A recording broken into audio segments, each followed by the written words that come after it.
السلام علیکم ناظرین، میں ہوں آصف علی خان۔ صبر کے بارے میں ہم نے بچپن سے بہت کچھ پڑھا ہے، صبر کرنا چاہیے۔ بیسیکلی صبر صرف ایک اسلامک کانسیپٹ نہیں ہے، یہ آپ کے دماغ کا کنٹرول سسٹم ہے۔ قرآن پاک میں اللہ تعالیٰ فرماتے ہیں ان اللہ مع الصابرین، اللہ تعالیٰ بے شک صبر کرنے والوں کے ساتھ ہے۔ یہاں صبر کا مطلب صرف برداشت کرنا نہیں ہے کہ کسی نے برداشت کر لیا تو اس نے صبر کر لیا۔ اصل صبر ہے اپنے جذبات کو کنٹرول کرنا، جلد بازی سے بچنا، صحیح وقت پر صحیح رد عمل دینا، یعنی ری ایکشن نہیں، ریسپانس دینا۔ ماڈرن سائیکالوجی بتاتی ہے کہ جو انسان اپنے ایموشنز کو کنٹرول کر لیتا ہے وہ زندگی میں زیادہ کامیاب ہوتا ہے، اور اس اسکل کو کہتے ہیں ایموشنل ریگولیشن، یعنی غصہ آئے لیکن آپ خود کو روک لیں، سچویشن مشکل ہو لیکن آپ کام یعنی پرسکون رہیں۔ یہی اصل اسٹرینتھ یعنی طاقت ہے۔ جب ہم نیورو سائنس پڑھتے ہیں تو ہمیں دماغ کے دو حصے ملتے ہیں جس کو سمجھنا بڑا ضروری ہے۔ پہلا پری فرنٹل کارٹیکس، یعنی اس کے پیچھے والا جو حصہ ہے، یہ ماتھے کے پیچھے والا ہے، اس کو پری فرنٹل کارٹیکس کہتے ہیں۔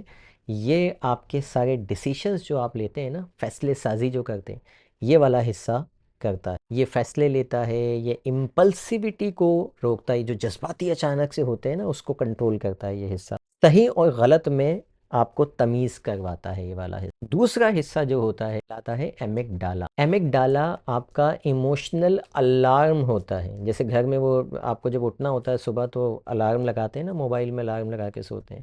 فائر الارم ہوتا ہے، جیسی آگ لگتی ہے تو وہ فوراً بچ جاتا ہے، آپ کو پتہ چل جاتا ہے کہ ہاں بھئی کہیں کچھ ہوا ہے۔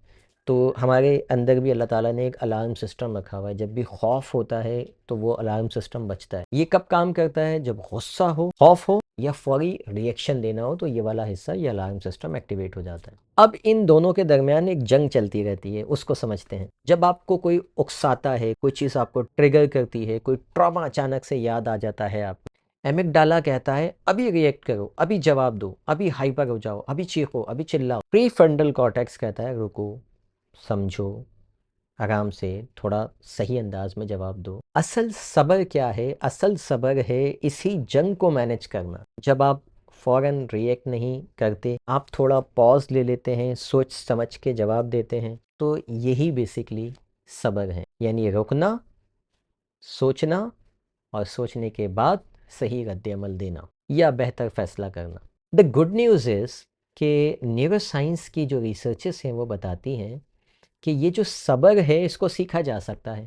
جب آپ بار بار خود کو کنٹرول کرتے ہیں، دماغ میں نئے نیورل پاتھ ویز بننا شروع ہو جاتے ہیں، جس کی وجہ سے سیلف کنٹرول آپ کے اندر آ جاتا ہے، یا سیلف کنٹرول کرنا آسان ہو جاتا ہے۔ اس کو نیورو پلاسٹیسٹی بھی کہتے ہیں، یعنی نیورو پلاسٹیسٹی کا یہی کانسیپٹ ہے کہ کوئی کام آپ بار بار کرتے ہیں تو آپ کا برین اس کو سیکھ لیتا ہے، اور آپ کے برین کے شیپ اسی طرح کی ہو جاتی ہے، اور پھر وہ کام آپ کے لیے مستقبل میں کرنا آسان ہو جاتا ہے۔ اچھا، پیرنٹنگ میں بھی ہم بچپن سے کرتے آئے، مطلب ہمارے والدین نے ہمیں سکھایا، ہم اپنے بچوں کو سکھاتے ہیں، یہ بڑا پیرنٹنگ کا بڑا اہم رول ہے۔ اگر والدین بہت جلدی غصہ کرتے ہیں تو بچے بھی فوری طور پہ ری ایکٹیو ہو جاتے ہیں، لیکن اگر آپ صبر کا مظاہرہ ان کے ساتھ کرتے ہیں تو پھر ان کے اندر سیلف کنٹرول بچپن سے ہی پیدا ہونا شروع ہو جاتا ہے۔ یاد رکھیں، صبر کمزوری نہیں ہے، یہ دماغ کی سب سے بڑی طاقت ہے۔ ایسے ہی تو اللہ نہیں کہہ رہا نا کہ میں صبر کرنے والوں کے ساتھ۔ آج سے پریکٹس کیجیے، غصہ آئے تو صرف 5 سیکنڈ کے لیے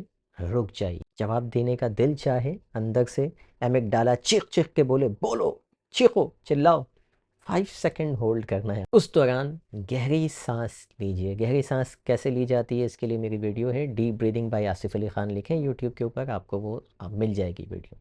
گہری سانس لیجئے، ڈیپ بریدنگ، اور اس کے بعد پھر آپ سامنے والے کو جو بھی جواب دینا ہے، آپ دیکھیے گا کہ کتنا ڈفرینس ہوگا ایک کوئک آنسر کرنے میں اور یہ 5 سیکنڈ کے پاز اور ڈیپ بریدنگ کے بعد فیصلہ لینے میں زمین آسمان کا فرق آ جائے گا۔ اگر یہ ویڈیو آپ کو پسند آئی ہو تو اس کو لائک کر کے ہمارے چینل کو سبسکرائب کر لیجئے۔ ملتے ہیں کسی اور ویڈیو میں۔ Thank you for watching. اللہ حافظ۔